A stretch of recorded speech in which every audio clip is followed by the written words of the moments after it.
Good Morning Business. Business Plan.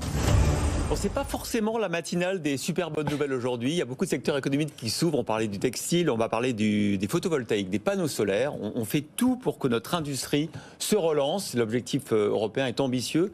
40% de panneaux photovoltaïques made in Europe dans quelques années. On est avec David Gros, le délégué général d'Ederplan, le syndicat des professionnels des énergies solaires. Bonjour. Bonjour. On est inquiet parce que depuis quelques mois, les Chinois font effondrer le prix de leurs panneaux, prix divisé par 2 en un an.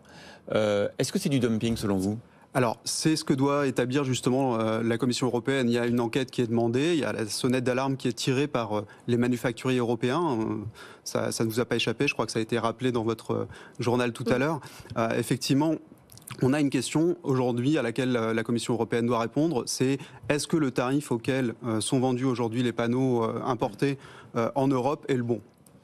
Ou est-ce qu'ils bénéficient de subventions, d'aides d'État qui les amèneraient à une forme de dumping, effectivement. C'est toute la question que doit trancher la Commission européenne en menant cette enquête, justement pour mettre une concurrence saine entre les Européens qui fabriquent des modules, avec aussi les projets d'avenir qu'on a, puisqu'on n'est pas que dans le pessimisme non plus, on a des projets d'avenir, hein, notamment en France, sur de l'industrie solaire. Et donc, comment est-ce qu'on donne des règles du jeu claires et équitables pour ces industries-là ? L'histoire que vous racontez de distorsion de concurrence avec la Chine, c'est un peu sur des sujets un peu différents, mais c'est la même que celle que raconte l'agriculture. On vient de parler du textile à 7h20 avec nos invités. C'est la même chose, c'est de savoir à quel moment on peut être compétitif en Europe.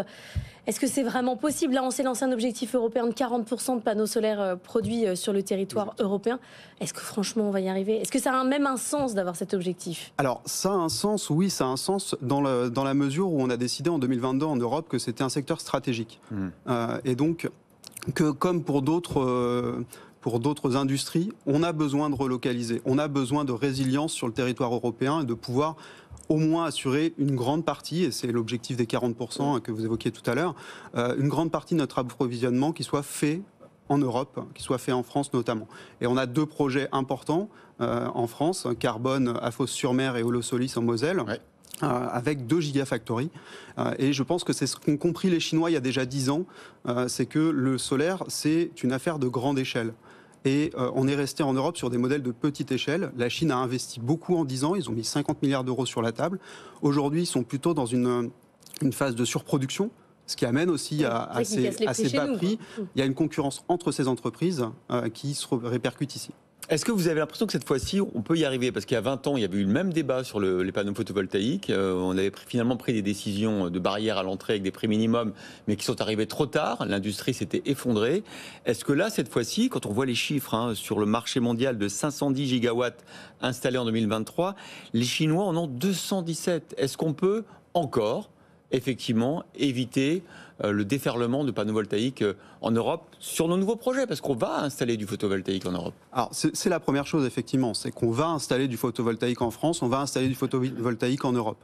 Donc on a besoin de garder cette dynamique, parce qu'une industrie qui viendrait s'implanter aujourd'hui en Europe et qui aurait une dynamique qui serait cassée entre-temps par des effets de marché, par des effets de restriction de l'accès au marché, finalement ne trouverait pas son public derrière et ne trouverait pas son modèle économique.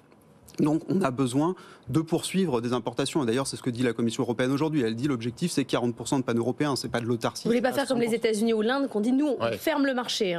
Non, c'est pas l'idée. L'idée, c'est pas de dire on ferme le marché. L'idée, c'est de dire on a besoin d'un minimum d'industrie qui a été fixé aujourd'hui à 40%. Est-ce que c'est la bonne jauge ? Je ne sais pas. Je pense qu'on peut aller au-delà. Mais en tout cas, on a besoin de trouver des incitants qui permettent aujourd'hui aux développeurs et aux installateurs français et européens de se dire on va mettre en œuvre des panneaux français, des panneaux européens. Et il y a une demande. C'est un soutien. Moi, j'ai au sein d'Enerplan un grand nombre de développeurs et d'installateurs qui sont adhérents.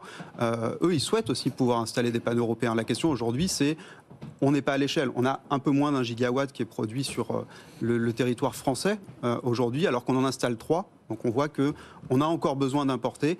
Et dès 2026, Carbone et Holosolis, avec les autres Français qui sont déjà présents, Voltec, Photowatt et d'autres, devraient pouvoir amener massivement des panneaux français, des panneaux européens sur le marché. Mais aujourd'hui, concrètement, là aujourd'hui, les acteurs sont dans quelle situation ? Il y a des surstocks qui ne s'écoulent pas et des boîtes qui sont au bord du dépôt de bilan ?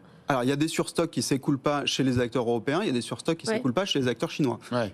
Et c'est là la situation à laquelle on en est. C'est que, finalement, ce que je disais, cette concurrence, elle s'exerce effectivement avec les acteurs européens sur le sol européen, mais elle s'exerce aussi entre Chinois.